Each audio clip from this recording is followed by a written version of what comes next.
내 모든 것 내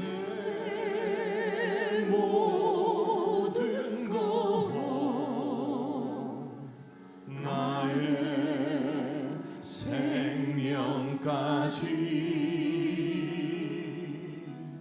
다 주님 앞에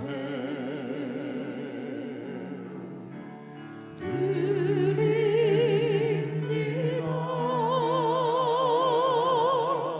주 임재 안에서 이제 내 영혼 자유해 내가 주의 거룩한 이름을 높이며 예배하리 어린 양 찬양하리 내 평생 그 하나로 충분해요 어린 양 찬양하리 내가 주의 임재 안에서.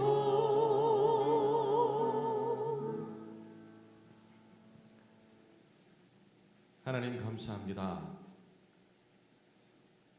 우리가 가장 행복할 때 그 순간은 바로 내가 가장 원하는 것을 할 때일 겁니다.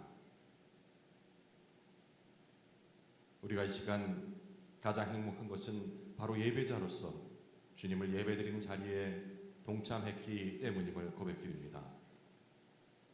이것은 나의 뜻이 아니고 성령께서 우리 마음에 임재하실 때 자연스럽게 나오는 반응으로 세상에서 요구했던 그리고 내가 갈망했던 모든 것들을 내려놓게 하는 자리임을 다시 한번 고백드리오니 이 시간 우리의 예배를 받아주시며 우리의 찬양을 흠양하여 주옵소서. 예수 그리스도 이름으로 기도드립니다.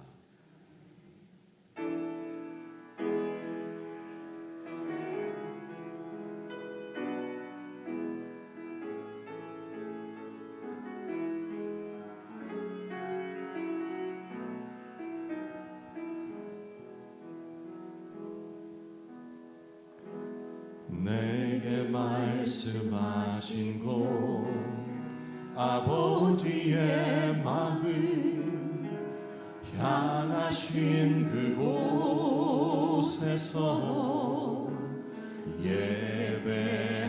예배합니다. 찬양합니다.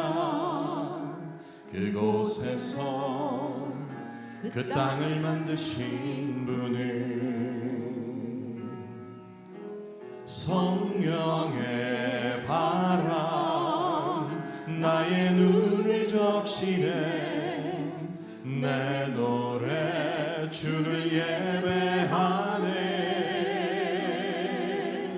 하늘 가득히 주의 영광 선포되네 주님 그 땅 회복시키시네 나의 노래가 주를 향한 예배가 그 땅을 회복시키네 생수의 강이 넘치네 가라 하시네 주님 명하신 그곳 내겐 두려움 전혀 없네 성령이 나를 인도하네. 우리 다시 한번 고백합시다. 내게 말씀하신 곳 내게 말씀하신 곳 아버지의 마음 향하신 그곳에서 예배합니다. 찬양합니다. 그곳에서 그 땅을 만드신 분을 성령의 바람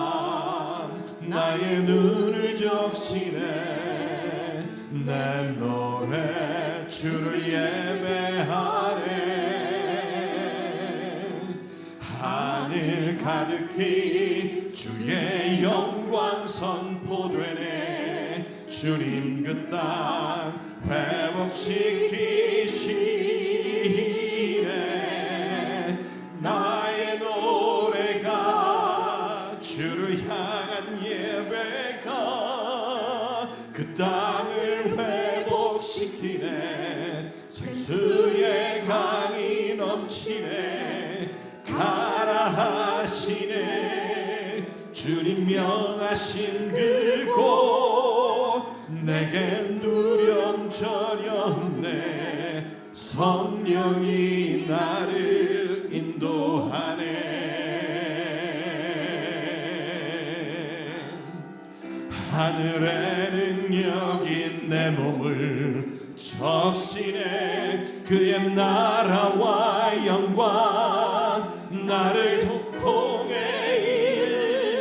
일으키시네. 나의 노래가 주를 향한 예배가 그 땅을 회복시키네. 생수의 강이 넘치네. 가라 하시네. 주님 명하신 그곳 내겐 두려움 전혀 없네. 성령이 나를 인도하네. 나의 노래가 주를 향한 예배가 나의 노래가 주를 향한 예배가 그 땅을 회복시키네. 생수의 강이 넘치네. 가라 하시네. 주님 명하신 그곳 내겐 두려움 전혀 없네. 성령이 나를 인도하네. 성령이 나를 인도하네. 성령이 나를 인도하네.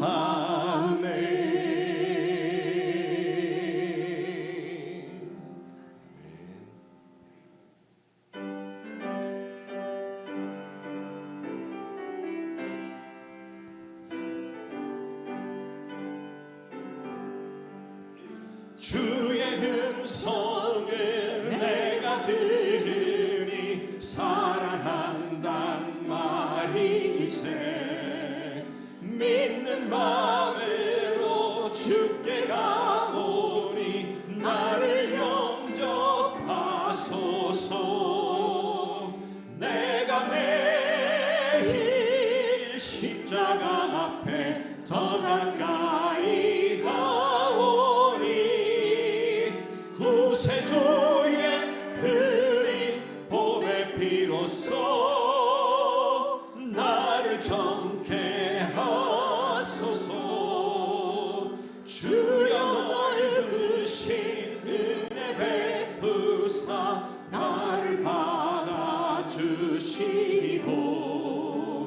나의 품은 뜻 주의 뜻같이 되게 하여 주소서.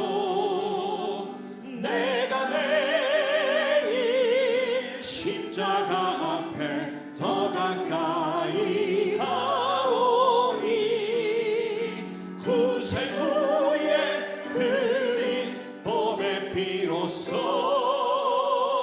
나를 정케 하소서.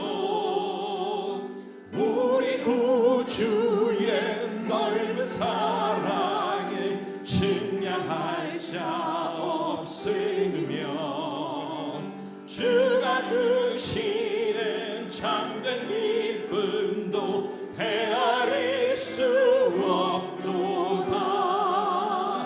내가 매일 십자가 앞에 더 가까이 가오니 구세주의 흘린 보배 피로써 나를 정케 하소서. 내가 매일 십자가 앞에 목소리로만 내가 매일 십자가 앞에 더 가까이 가오리 구세주의 흘린 법의 피로써 나를 정케 하소 내가 매일 십자가 앞에 내가 매일 십자가 앞에 더 가까이 가오리 구세주의 흘린 보배 피로써 나를 정케 하소서.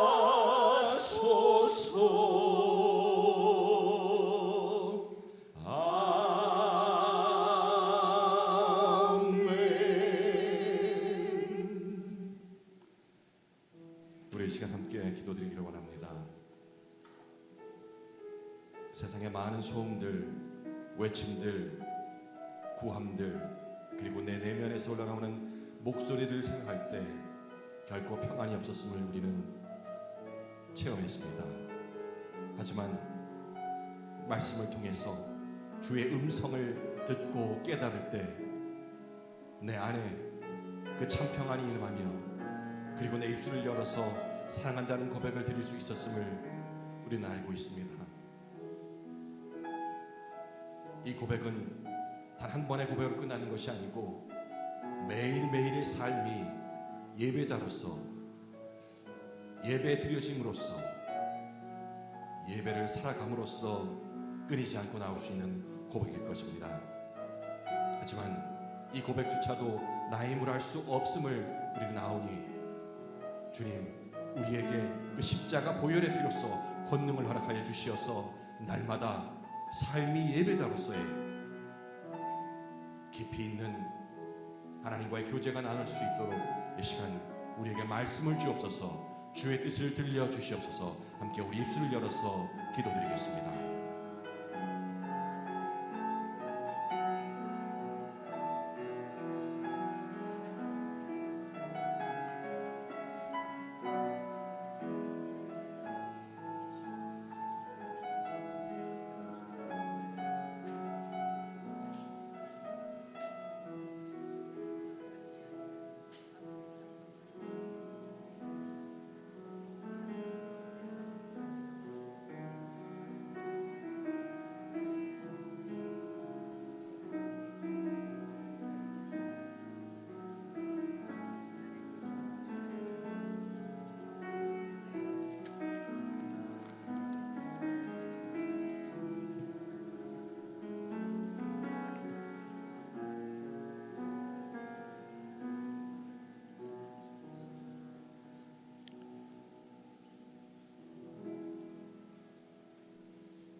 하나님, 우리를 부르시는 주의 음성 앞에 이 시간 서게 하심을 감사합니다. 우리는 자주 주의 뜻을 모르기 때문이 아니라 알고도 피하고 싶어서 다른 길을 선택했음을 겸허히 이 시간 고백합니다. 오늘 이 예배 가운데 우리가 숨고 있는 다시스가 어디인지 보게 하시고 도망이 아닌 순종의 길로 우리의 마음을 돌이켜 주옵소서. 말씀하시는 하나님 앞에서 겸손히 듣고 응답하게 하소서. 예수 그리스도의 이름으로 기도드립니다. 아멘.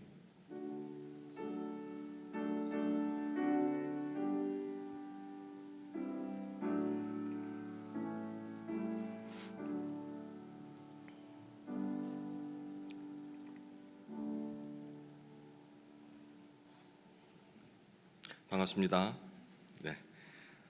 오늘부터 1월 한 달간 요나서를 함께 하려고 합니다. 요나서가 총 4장이거든요. 4장이니까 한 주에 매주 수요일마다 이렇게 한 장씩 살펴보면은 4주면은 다 읽고 깨닫고 적용할 수 있는 그런 분량입니다. 오늘 그 첫 번째 시간으로 1장 말씀을 살펴보고자 합니다. 요나서 1장 1절에서 17절 1장 전체의 말씀입니다. 구약성경 1287쪽 1287쪽 찾아주시면 되겠습니다. 여호와의 얼굴을 피하려고 라는 제목으로 살펴보도록 하겠습니다. 1절에서부터 17절까지 조금 긴 말씀인데요. 다음 주부터는 1절에서 10절 정도밖에 안 되거든요. 여러분과 제가 다시 한번 잘 아는 말씀이지만 어떤 말씀이 있었는가 단어들에 주목하면서 교독하도록 하겠습니다. 제가 먼저 읽겠습니다. 여호와의 말씀이 아미떼의 아들 요나에게 임하니라. 이르시되 너는 일어나 저 큰 성읍 니느웨로 가서 그것을 향하여 외치라. 그 악독이 내 앞에 상달되었음이니라 하시니라. 그러나 요나가 여호와의 얼굴을 피하려고 일어나 다시스로 도망하려 하여 욥바로 내려갔더니 마침 다시스로 가는 배를 만난지라. 여호와의 얼굴을 피하여 그들과 함께 다시스로 가려고 배 삭슬 주고 배에 올랐더라. 여호와께서 큰 바람을 바다 위에 내리심에 바다 가운데에 큰 폭풍이 일어나 배가 거의 깨지게 된지라. 사공들이 두려워하여 각각 자기의 신을 부르고 또 배를 가볍게 하려고 그 가운데 물건들을 바다에 던지니라. 그러나 요나는 배 밑층에 내려가서 누워 깊이 잠이 든지라. 선장이 그에게 가서 이르되 자는 자여 어찌함이냐. 일어나서 네 하나님께 구하라.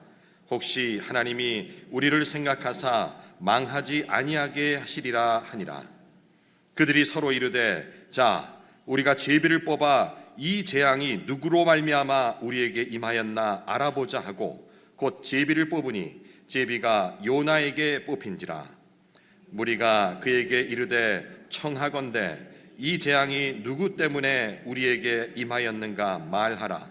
네 생업이 무엇이며 네가 어디서 왔으며 네 나라가 어디며 어느 민족에 속하였느냐 하니 그가 대답하되 나는 히브리 사람이요 바다와 육지를 지으신 하늘의 하나님 여호와를 경외하는 자로라 하고 자기가 여호와의 얼굴을 피함인 줄을 그들에게 말하였으므로 무리가 알고 심히 두려워하여 이르되 네가 어찌하여 그렇게 행하였느냐 하니라. 바다가 점점 흉용한지라. 무리가 그에게 이르되 우리가 너를 어떻게 하여야 바다가 우리를 위하여 잔잔하겠느냐 하니 그가 대답하되 나를 들어 바다에 던지라. 그리하면 바다가 너희를 위하여 잔잔하리라. 너희가 이 큰 폭풍을 만난 것이 나 때문인 줄을 내가 아노라 하니라. 그러나 그 사람들이 힘써 노를 저어 배를 육지로 돌리고자 하다가 바다가 그들을 향하여 점점 흉용함으로 능히 못한지라. 무리가 여호와께 부르짖어 이르되 여호와여 구하고 구하오니 이 사람의 생명 때문에 우리를 멸망시키지 마옵소서. 무죄한 피를 우리에게 돌리지 마옵소서. 주 여호와께서는 주의 뜻대로 행하심이니이다 하고 요나를 들어 바다에 던짐에 바다가 뛰노는 것이 곧 그친지라. 그 사람들이 여호와를 크게 두려워하여 여호와께 제물을 드리고 서원을 하였더라. 함께 읽겠습니다. 여호와께서 이미 큰 물고기를 예비하사 요나를 삼키게 하셨으므로 요나가 밤낮 3일을 물고기 뱃속에 있으니라. 새해가 시작된 지 딱 일주일 됐습니다. 그죠? 오늘이 7일이니까 그죠? 새해가 되면은 이런 다짐들도 많이 하고 고백들도 많이 들어보셨죠? 아, 올해는 진짜 뭔가 좀 달라지고 싶다. 그죠? 달라지기 위해서 계획 세운 것들도 있으신 것 같고 제 눈에 보이는 분들도 있습니다. 저분은 올해 이런 결심을 하셨겠구나. 주로 이제 뭐 다이어트 관련된 그런 내용이 되겠지, 그죠? 살을 좀 빼야겠다. 혹은 반대로 살을 좀 찌워야겠다. 뭐 이런 계획을 가지신 분도 계실 텐데 정작 달라지기보다는 우리가 가만히 지나온 한 해를 생각하더라도 뭐를 더 추구해 왔냐 한다면 오늘 본문을 읽으면서 그런 생각이 들었어요. 정교하게, 치밀하게, 티 안 나게 도망치는 법을, 피하는 법을 자꾸 연습하고 있다. 1차적으로는 외부 사람들로부터. 살 뺀다며 그렇게 먹어도 돼? 오늘까지. 아니 그런데 상담을 받아봤는데 필수 이건 먹어야 되는데 그럴듯한 피해가는 법을 자꾸 개발을 하고 만들어냅니다. 이렇게 도망이라는 단어를 듣고 먼저 떠올리는 이미지는 비겁함이나 혹은 뭐 무책임함, 그죠? 넌 도망자야. 왜 이렇게 도망다녀? 할 적에 맞아 나 도망자야 라고 얘기하는 사람은 없죠. 기분 나빠하면서. 왜? 그 기분 나쁜 배경에는 비겁함이라는 것들이 자신의 생각에 들어있기 때문에 그렇습니다. 무책임하다는 그런 의미도 들어있는 단어가 바로 도망이죠.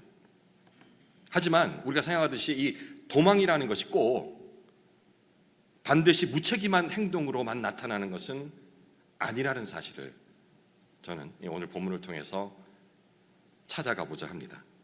오히려 성실함, 또 분주함, 혹은 열심, 심지어는 종교적 열심의 얼굴을 하고 나타나는 것이 바로 도망인 것입니다. 사람들이 하나님을 떠난다기보다는 하나님의 뜻을 피해가는 것을 자꾸 찾게 되는 것이죠. 요나서는 바로 이 지점에서 시작을 합니다. 잘 아시다시피 요나는 어떤 사람입니까? 하나님을 모르는 이방인이 아닙니다. 선지자입니다.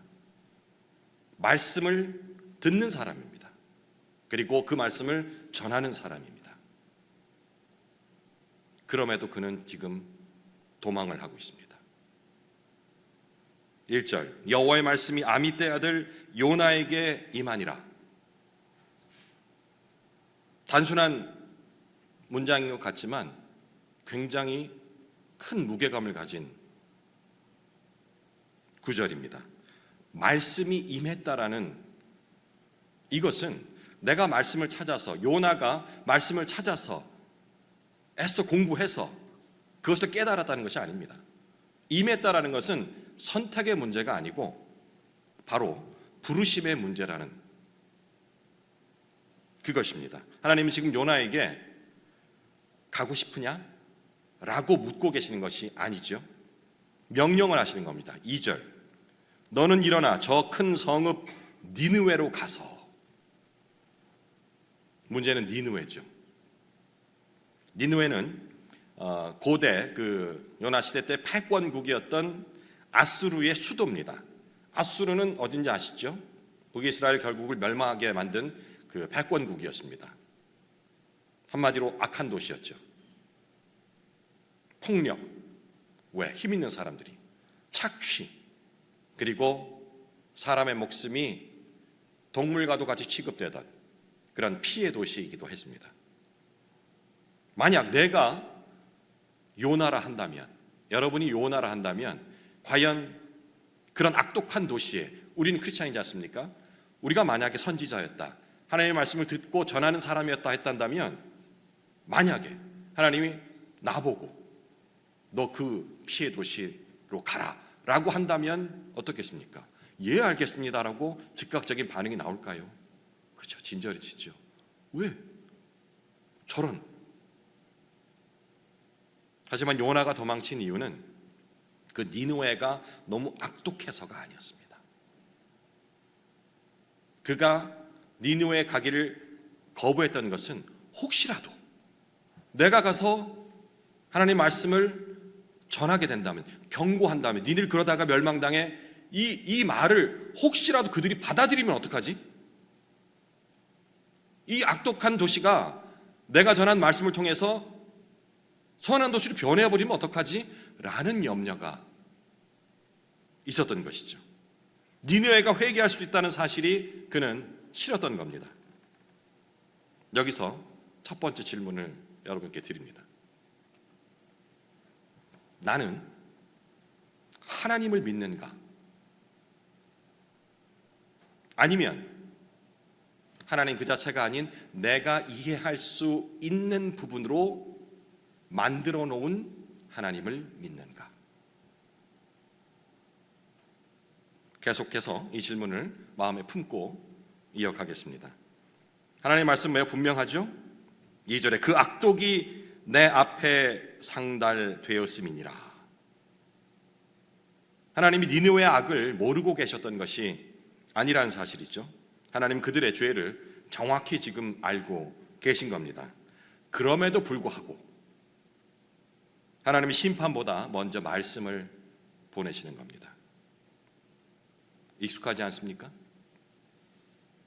나의 생활도 마찬가지고 이스라엘의 그 경우도 마찬가지고 분명히 심판받아서 마땅할 만한 그 일을 반복함에도 계속해서 그 징계를 늦추시고 회개할 수 있는 기회를 주시는 하나님의 성품, 하나님 언제나 멸망 이전에 경고를 주신다는 사실을 이 구절에서도 우리는 확인할 수가 있습니다. 파괴 이전에 기회를 주시는 분, 그분이 바로 하나님이시고 그것이 하나님의 성품입니다. 하지만 요나는 이 하나님의 성품이 불편합니다. 왜 그랬을까요? 요나가 원한 것은 정의입니다. 지금 불의가 있는 곳에 정의가 펼쳐져서 그들이 마땅한 벌을 받기를 원하고 있는 거예요. 그들이 긍휼을 받는 존재가 되기를 원치 않는 겁니다. 쉽게 요나를 비판할 수 없죠. 우리 마음속도 마찬가지 아닙니까? 우리 역시 비슷한 방식으로 하나님을 대할 때가 많기 때문입니다. 하나님 나에게는 한없이 자비롭기를 원하지만 타인에게는 공정하길 원하죠. 정의로우신 분으로서 타인이 뭔가 잘못된 행동을 할 적에는 그에 걸맞는 정의로서 판단을 해주시기를 원할 때가 많기 때문입니다. 우리는 은혜를 받기를 원하지만 나에게 흘러들어온 이 은혜가 흘러나가는 것은 통제하고 싶어합니다.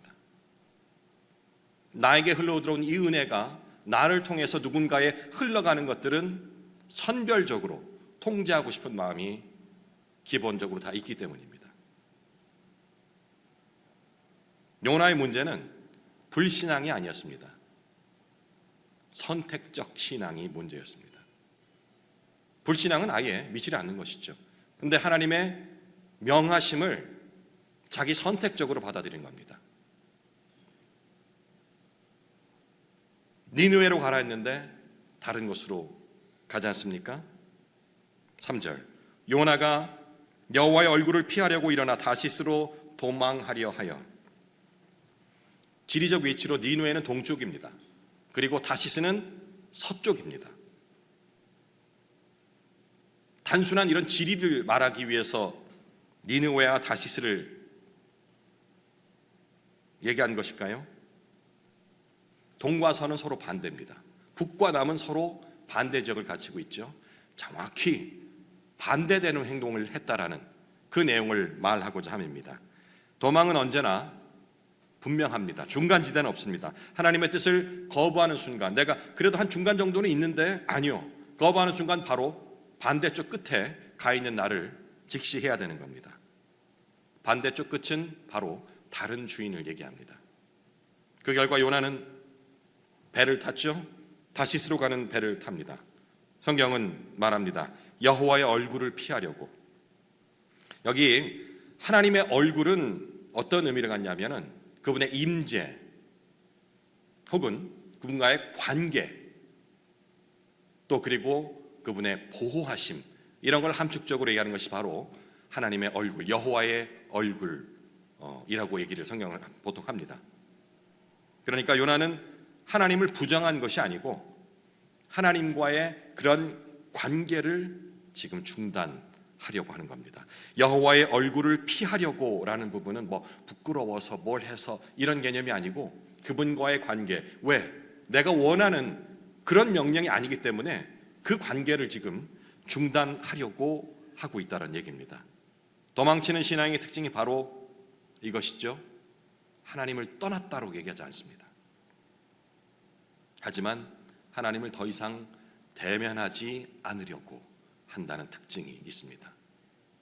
오늘 여기 다 오신 분들은 해당이 되지 않으시겠습니다만은 왠지 자꾸 하나님을 피하고 싶고 하나님이 좀 내 생활에서 무거운 짐으로 느껴지고 더 나아가서는 좀 나를 방해하는 거추장스러운 공의의 하나님으로만, 정의의 하나님으로만 인식이 돼서 나를 자꾸 불편하게 한다. 그래서 그 얼굴 자꾸 보는 걸, 그 얼굴 본다라는 것을요, 자꾸 이제 얼굴만 생각하지 마시고 내가 말씀이 있는, 그래도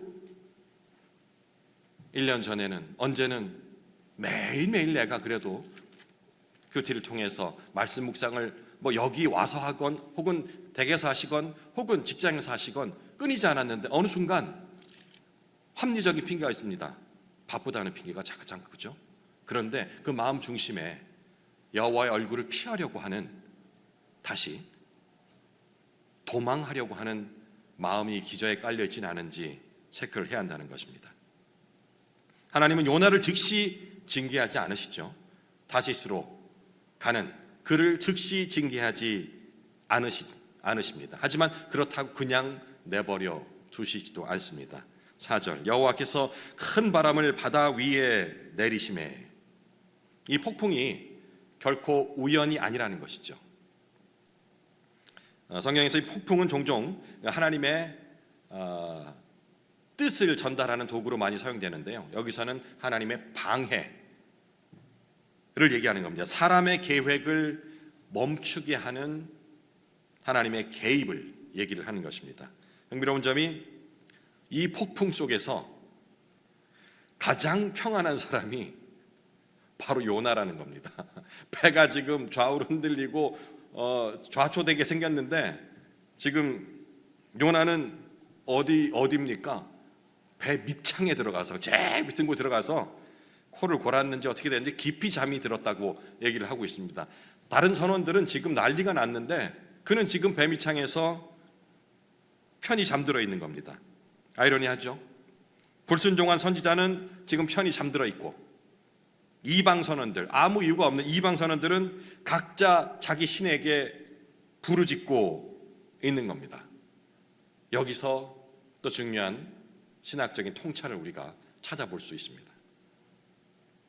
영적인 그 무감각함은요,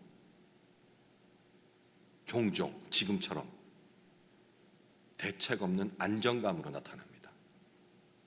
영적으로 무뎌짐은요, 불안해지는 게 아니고요, 굉장히 차분하고 안정적입니다.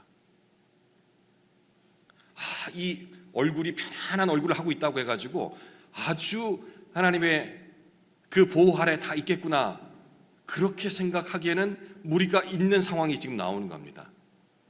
요나가 지금 하나님의 얼굴을 피하여서 영적으로 무감각해진 극치에 다다르니까 이 태풍 상황에도 그는 편안한 겁니다. 내 영적인 상태가 좋지 않아서 자꾸 불안하고 뭐 한다, 만약에 오늘 이 상황으로 대입해 본다면 차라리 그건 낫습니다. 불안하다면 아직도 하나님의 얼굴을 인식하고 있다라는 것이거든요. 그런데 아예 무감각해지면은 편안합니다. 세상이 어떻게 돌아가든 그는 이미 마음속으로 하나님과 거리를 두었기 때문에 요나는 지금 불안하지 않고 아주 안정된 상태를 유지하고 있는 겁니다. 7절에 11절까지는 이 죄가 개인의 문제로 끝나지 않는 부분을 묘사하고 있죠. 제비를 뽑습니다. 결국 이 제비가 요나에게 떨어지죠. 그 예전에 있었던 그 제비, 우리 제비 뽑기 하면 주로 뽑는 거 얘기하는데, 말씀드렸죠. 구약에서도 그렇고 흰 돌, 검은 돌을 이게 드는 것도 있고 던지는 것도 있고 제비 뽑는 방식이 여러 개 있거든요. 어쨌든 어떤 방법이든 지금 제비를 뽑았는데 요나가 뽑히게 되죠. 그러자 요나는 자신의 정체를 고백합니다. 9절, 나는 히브리 사람이요 바다와 육지를 지으신 하늘의 하나님 여호와를 경외하는 자로다. 아이러니하죠. 지금 또 자기 입으로는 하나님을 경외한다라고 자기 아이덴티티, 정체성은 또 분명히 밝히고 있습니다. 입술로는 하나님을 경외한다고 말을 하고 있지만 지금 그가 하고 있는 이 삶의 행위는 하나님을 피해가고 있잖아요. 그죠? 도망하고 있지 않습니까? 이게 바로 종교적인 신앙의 위험성입니다. 우리 교회는 이런 얘기를 자주 하고 스스로 각성하기 위해서, 공동체가 각성하기 위해서 이 종교 행위에 얼마나 무서움을 종종 얘기를 합니다. 우리가 신앙을 갖고 있다라는 것과 종교를 갖고 있다라는 것은 전혀 다른 문제로 오는 것이기 때문에 우리 신앙이 종교화돼 버리면 이처럼 위험해지는 겁니다. 종교화라는 것은 아시다시피 정해진 시간에 정해진 방법대로 루틴을 가지고 함으로써 만족을 얻는 행위를 종교라고 합니다. 종교 행위라고 합니다. 신앙은 전혀 다르죠, 그렇죠? 복을 얻기 위해서 하나님을 찬양하는 것이 아니고 복을 이미 받았기 때문에 하나님을 찬양하는 것, 그죠? 이 차이가 있는 겁니다. 우리가 옳은 말을 할 수는 있습니다. 종교적으로 혹은 바깥적으로, 사회적으로, 정치적으로. 하지만 그 뱉었던 말이 그 사람의 삶의 방향을 보증하는 것은 아니라는 사실. 옳은 말은 할 수 있지만 나는 그리스도인, 내가 기독교인인데 내가 교회를 얼마나 오래 다녔는데 이 말은 팩트처럼 들리지만 그 말이 그 사람의 삶의 방향성을 반드시 나타내준 것은 아니라는 사실을 알아야 한다는 것입니다. 요나의 불순종은 선원들 모두를 위험에 빠뜨리지요. 죄는 언제나 나로부터, 개인으로부터 시작을 하지만 결코 자기 자신만의 문제로 끝나지 않는다는 사실. 그렇기 때문에 우리가 교회 공동체 한 사람 한 사람을 깊이 있게 진심으로 살펴야 하는 것입니다.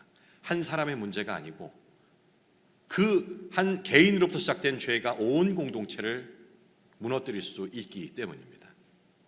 요나가 말하죠. 12절에 나를 들어 바다에 던져라. 이제 좀 정신을 차렸나 싶죠.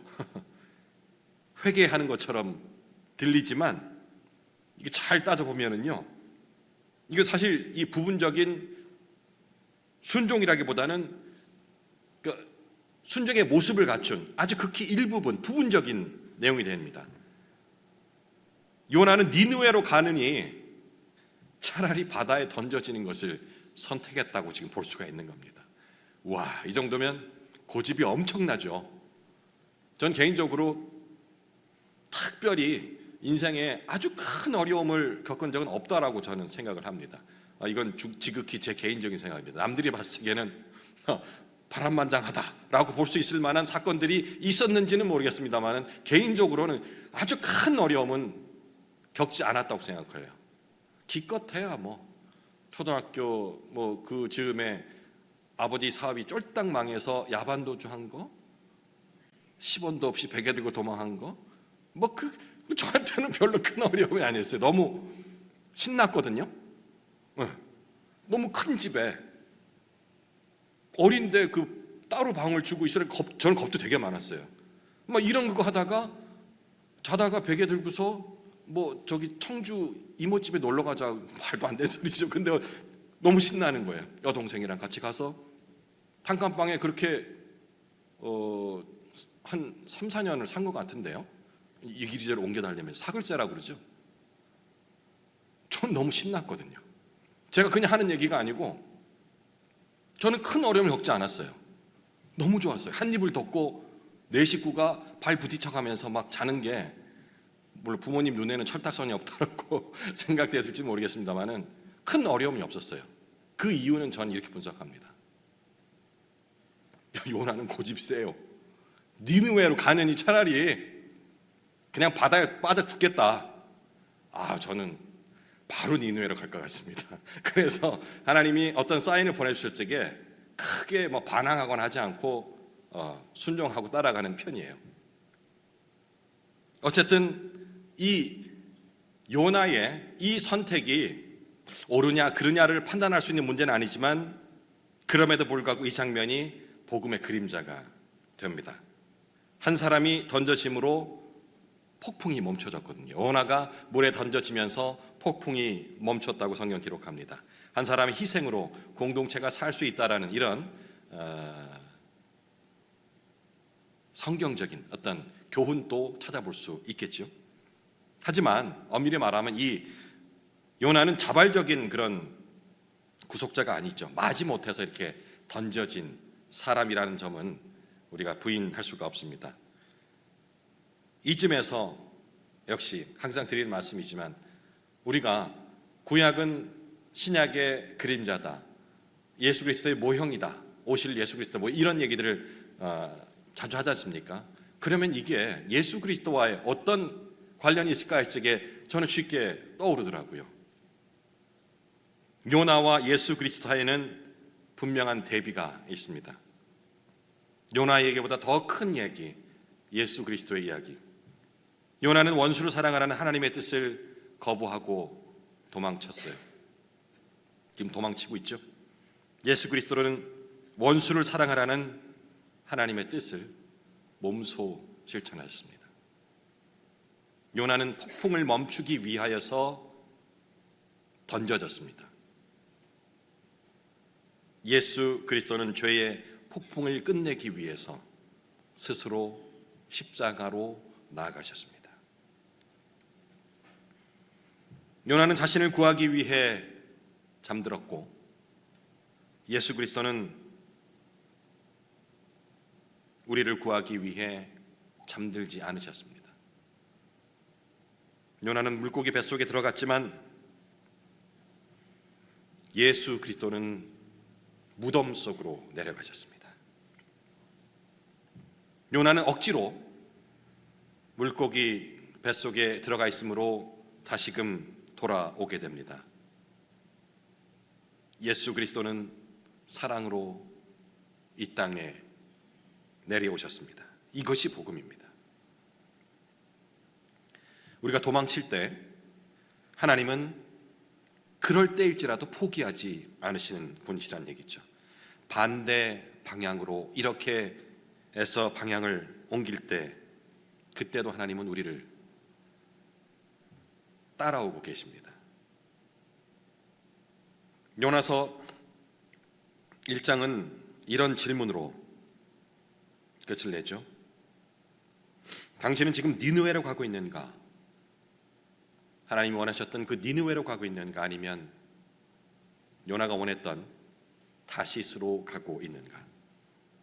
신앙은 많은 사람들이 신앙이 깊다라는 것은 감정적인 깊은 체험들, 뭔가 후련함들, 목사님 말씀을 듣고 이 발걸음 옮길 때에 나의 모습을 되돌아보며 뭔가 말할 수 없는 울컥함, 가슴 속에서 막 울려나오는 이러한 감정적인 느낌을 가지고 나의 신앙 척도를 바라볼 때가 많지만 오늘 성경은 얘기합니다. 신앙은 감정이 아니라 방향이다. 그리고 신앙은 내뱉는 말이 아니라 걸어가는 걸음이다. 새해 첫 달 하나님 우리에게 묻고 계십니다. 그리고 말씀하십니다. 일어나 가라. 그 부르심 앞에서 우리는 요나처럼 도망칠 수도 있습니다. 피해갈 수도 있습니다. 혹은 그리스도를 바라보면서 순종할 수도 있을 것입니다. 이 새해에 우리 공동체에 그리고 각자 개인에게 하나님께서 원하시는 명령은 무엇입니까? 17절 여호와께서 이미 큰 물고기를 예비하사 요나를 삼키게 하셨으므로 이 물고기는 심판이 아니라 은혜의 도구지요. 하나님은 오늘도 우리 인생에 이런 큰 물고기를 예비하십니다. 어떤 이에게는 생각지 않았던 사람의 모습으로, 기대치 않았던 사람의 도움으로, 또 어떤 분에게는 무심코 펼쳤던, 단지 오늘 본문이 창세기이기 때문에 창세기를 펼쳤는데, 혹은 새해 들어서 새벽에 말씀 묵상 기도회에 그래도 열심을 내서 한번 와야지라고 왔는데, 하필 잘 알고 있던 그 창세기 말씀이 오늘 아침 전하는 목사님의 말씀을 통해서, 혹은 장로님의 기도를 통해서 나에게 주시는 말씀으로 다가올 수도 있습니다. 이렇듯 하나님은 오늘도 우리 인생에 큰 물고기를 예비하고 계시는 겁니다. 우리를 심판하기 위해서, 멸망시키기 위해서가 아닌 다시 부르시고 기회를 주시기 위해서라는 것이죠. 요나서의 이 말씀을 보면서 하나의 스토리가 아닌, 바로 내가 요나의 위치로 들어갔을 때, 요나가 하나님의 말씀을 거부했던 이유를 계속해서 내 입장에서, 요나의 입장에서 그럴 수도 있지 않겠어? 저렇게 악한 도시를 만약에 나에게, 누군가에게 나를 바라보는 눈빛이 결코 호의적이지 않은 어떤 지체에게 하나님께서 그 지체의 손을 한번 잡아주렴, 어떤 어려움을 갖고 있는지 말을 한번, 대화를 나눠보렴 이라는 마음을 주셨을 때, 이제 새로이 사랑방이 편성이 될 때에 순장이라는 역할이 나에게 주어졌을 때, 나는 어떻게 그 명령을 받아들일 것인가? 제가요, 일이 많아서요, 온전히 섬길 수 있을 만한 시간이 없어요 라고 정교하게 피해가는 것인가? 아니면 나는 성경을 잘 몰라서 감히 순장을 못합니다, 이거 보니까 다 순장 10년 차 이런 분들만 계시는데 제가 거기서 어떻게 순장 역할을 하겠어요 라고 겸손의 말처럼 보이는 아주 그럴듯한 말로 거절할 것인가? 이 외에도 들지 못할 여러 가지 상황들을 우리는 알 수가 있습니다. 이때 요나처럼 니느웨가 아닌 다시스로 가는 배를 탈 것인가? 아니면 요나서를 지금 보고 있는 우리에게 주셨던 이 마음, 그래, 정말 내가 원하는 정의와 그리고 옳은 방법, 합리적인 방법이 아닐지라도 그 길을 순종하겠습니다 라고 따를 것인가? 이 선택을 새해 첫 주 여러분께 질문으로 드립니다. 기도하겠습니다. 하나님, 말씀을 들었습니다. 그러나 여전히 우리의 발걸음은 갈등하고 있습니다. 주께서 부르실 때에 나의 조건과 환경을 따지지 않게 하시고 결과를 예측하거나 계산하지 않게 하시며 단지 주의 얼굴을 바라보며 걷게 하소서. 우리의 삶이 도망의 증거가 아니라 순종의 방향이 되기를 원합니다. 예수 그리스도의 이름으로 기도드립니다. 아멘.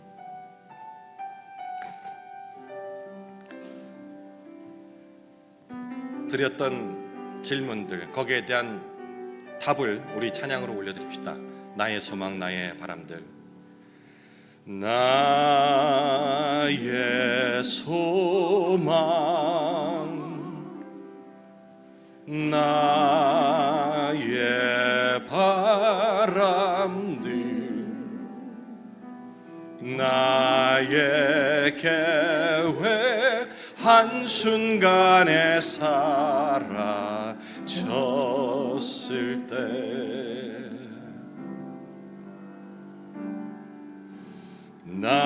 나의 고백, 나의 모든 기도, 모든 수고 쓸모없다 느껴질 때 그때도 주님 나를 위해 일하고 계시네. 내 맘이 어떠하든지 당신만의 방법으로 오 주님 나의 삶에 늘 함께 하시니 그것만으로 충분합니다. 다시 한번 고백합시다. 나의 소망 나의 바람들 나의 계획 한순간에 사라졌을 때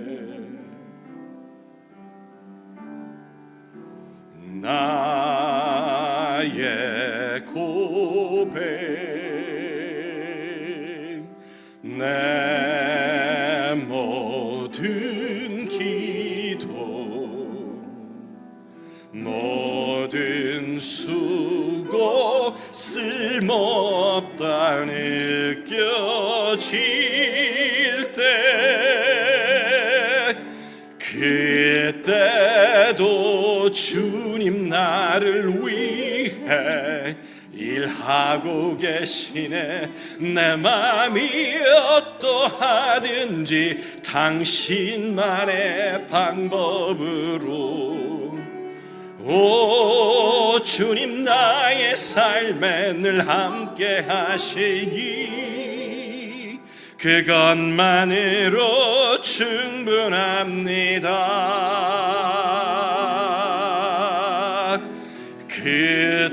그때도 주님 우리를 위해 일하고 계시네. 우리 마음이 어떠하든지 당신만의 방법으로 오 주님 우리 삶에 늘 함께 하시니 그것만으로 충분합니다.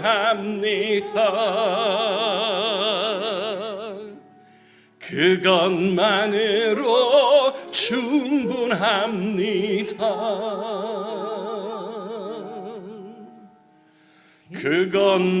그것만으로 충분합니다.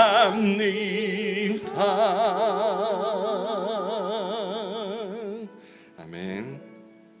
우리 주님 가르쳐준 기도로 새해 첫날 첫 수요 예배 마치도록 하겠습니다. 하늘에 계신 우리 아버지여, 이름이 거룩히 여김을 받으시오며 나라의 임하옵시며 뜻이 하늘에서 이룬 것 같이 땅에서도 이루어지이다. 오늘날 우리에게 일용할 양식을 주옵시고 우리가 우리에게 죄 지은 자를 사하여 준 것 같이 우리 죄를 사하여 주옵시고 우리를 시험에 들게 하지 마옵시고 다만 악에서 구하옵소서. 대개 나라와 권세와 영광이 아버지께 영원히 있사옵나이다. 아멘.